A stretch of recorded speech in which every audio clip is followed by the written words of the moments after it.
War erupted suddenly in the early hours of June 13th as Israel launched a wave of preemptive strikes against Iran. Explosions rang out across Tehran, with social media flooded by footage showing massive blasts lighting up the skyline. But the flames consuming the capital didn't stay confined.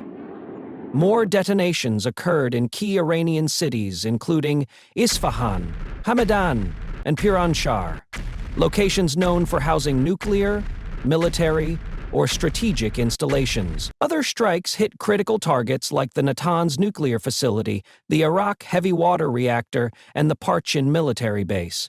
Satellite images, for instance, suggest visible, though likely surface-level destruction at Natanz. Regardless, the first 24 hours have been catastrophic for Iran. Israeli jets flew over Iranian skies with little resistance, and Mossad agents have been actively operating, launching drones and anti-tank missiles at critical infrastructure. Meanwhile, Hezbollah has stayed out of the conflict. For now, multiple senior Iranian nuclear scientists and top military commanders have already been eliminated, as many expected. In retaliation, Iran launched a barrage of loitering munitions and ballistic missiles toward Israel. While the majority were intercepted, some found their mark. Tel Aviv sustained several hits, and significant damage was reported at Israel's Central Military Command headquarters. This scale of confrontation is unprecedented in the region. The sheer volume and intensity of force on display makes Hamas and Hezbollah's firepower seem insignificant by comparison. In response, Prime Minister Netanyahu urged citizens to brace for a long-term war.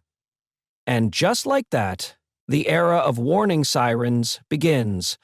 War is no longer looming, it's already here. In the immediate aftermath, Iran launched over 100 drones targeting Israeli airspace and has vowed even more aggressive reprisals. As the conflict escalates, the United States has opted not to intervene directly.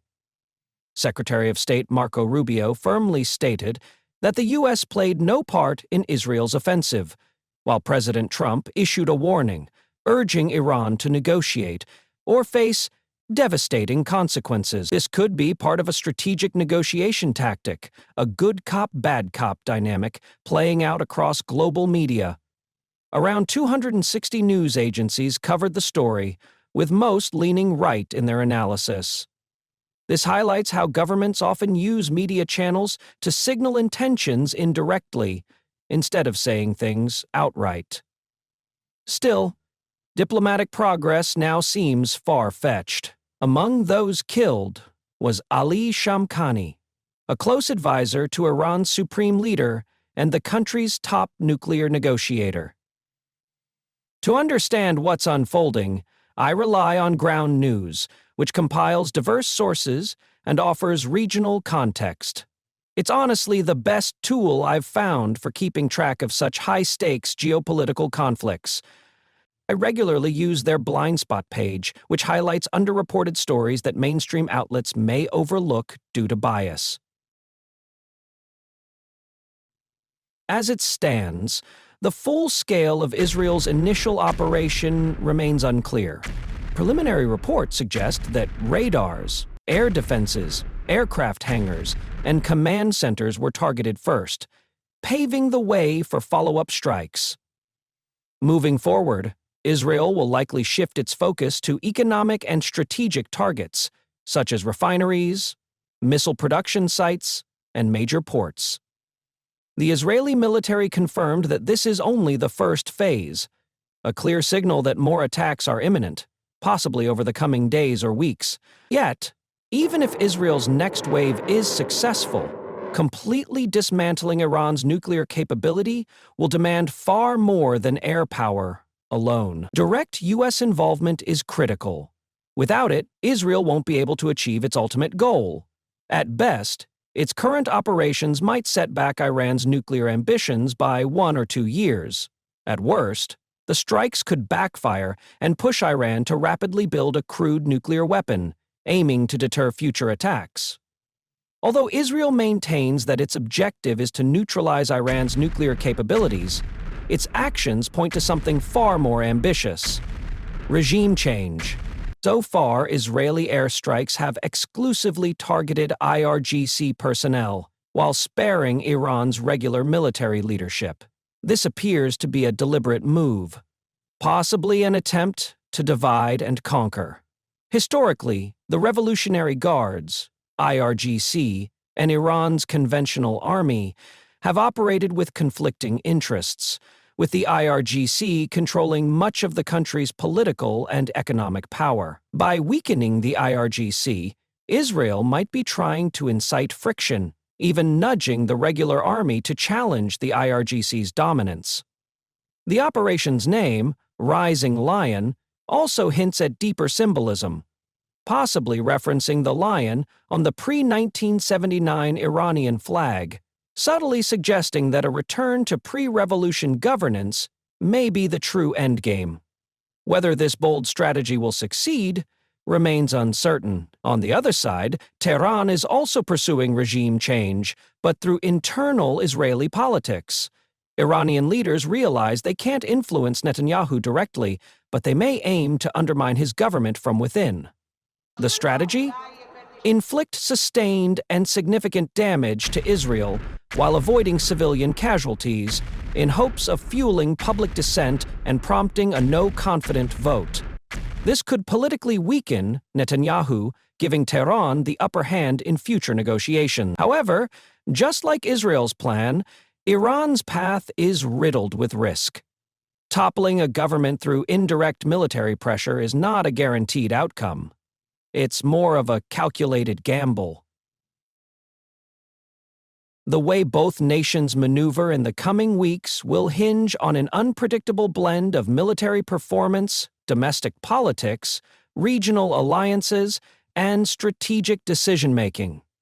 Even a single statement of U.S. support could tilt the balance dramatically, setting off a chain reaction that reshapes each side's response. A tepid Iranian response would likely fail to deter further Israeli action, but a forceful retaliation risks inviting direct U.S. military involvement, something Israel might be trying to provoke, hoping to draw Washington fully into the conflict. Meanwhile, Iran will likely attempt a more calibrated response, one that reasserts its deterrent strength but avoids outright war. Tehran may try to preserve an exit strategy, possibly by pre-warning the U.S. and nearby countries ahead of strikes, much like it did during Operation True Promise in April 2024, when it launched a major drone and missile assault on Israel but carefully avoided actions that could spiral into a broader regional war. At this stage, the situation is balancing on a knife's edge: sustained pressure versus full-blown escalation. Israel has managed to intercept much of Iran's initial barrage, but its supply of missile interceptors is finite. Iran, on the other hand, may try to exhaust Israeli defenses by repeatedly targeting key locations. Eventually, some missiles are bound to get through. But Iran also faces challenges. Its drone fleet is large but relatively easy to shoot down. Ballistic missiles, however, are far more destructive and difficult to intercept.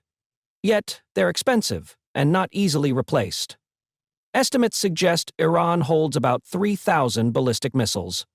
While not all are capable of striking Israel, a sufficient number could breach both Israeli and American air defenses, causing severe damage and potentially forcing Netanyahu into politically risky territory. Once again, everything hinges on the balance between sustainment and escalation. In the past, Iran didn't depend solely on its missile arsenal. Its primary defensive tool was a vast network of Arab proxy forces, particularly Hezbollah. But after nearly a year of ongoing conflict with Israel, Hezbollah has been significantly weakened. Numerous senior figures have been killed, and its organizational structure has been heavily compromised by Mossad infiltrations. Though the group still holds a sizable stockpile of rockets and missiles, deploying them now could come at a steep political cost. Lebanon is in crisis, struggling to recover economically, and the government has explicitly warned Hezbollah not to embroil the nation in another war for Iran. For that reason, Hezbollah is staying out of the current conflict. As an alternative, Iran could try to reassert deterrence by activating its proxies to attack U.S. military installations in Iraq, Syria, and Jordan. Simultaneously, the Houthi rebels in Yemen might be instructed to launch strikes against Israel or even attempt to target U.S. naval vessels in the Red Sea. However, this approach is fraught with danger. Hitting American forces could invite direct U.S. retaliation, perhaps similar to the January 2020 drone strike that killed Quds Force commander Qasem Soleimani.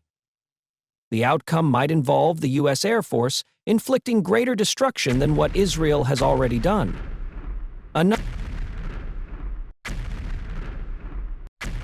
Another, less conventional way for Iran to reestablish deterrence could involve attacks on American-aligned Gulf states.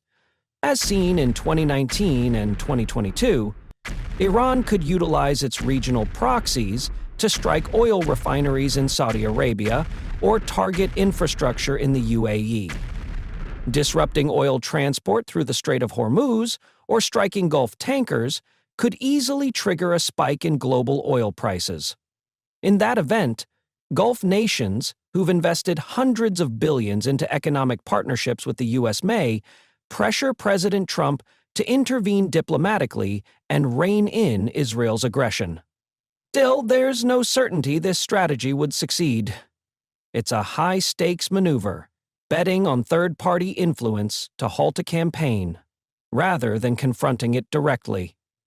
Worse, attacking Gulf Arab states would likely destroy years of progress Iran has made in restoring regional diplomacy, especially efforts to normalize relations with those same neighbors. So, every retaliatory path Iran considers carries the risk of political and strategic backlash. Perhaps the most powerful deterrent of all, and the most dangerous, would be for Iran to conduct a nuclear test. Doing so would send an unmistakable message to Israel and the U.S. that Iran's nuclear intentions are no longer hypothetical. Yet such an act would surely ignite global condemnation, bring about fresh sanctions, and leave Iran even more isolated. Still, if the regime believes its existence is in jeopardy, Iran's supreme leader may decide that the benefits outweigh the consequences. A nuclear test would force both Israel and the United States to seriously reconsider how far they're willing to go, risking a shift from a conventional war to a nuclear one.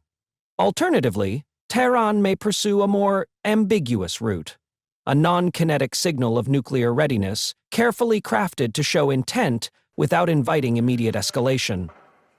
Iranian authorities have long warned that if their nuclear sites came under attack, they would consider leaving the Non-Proliferation Treaty, NPT.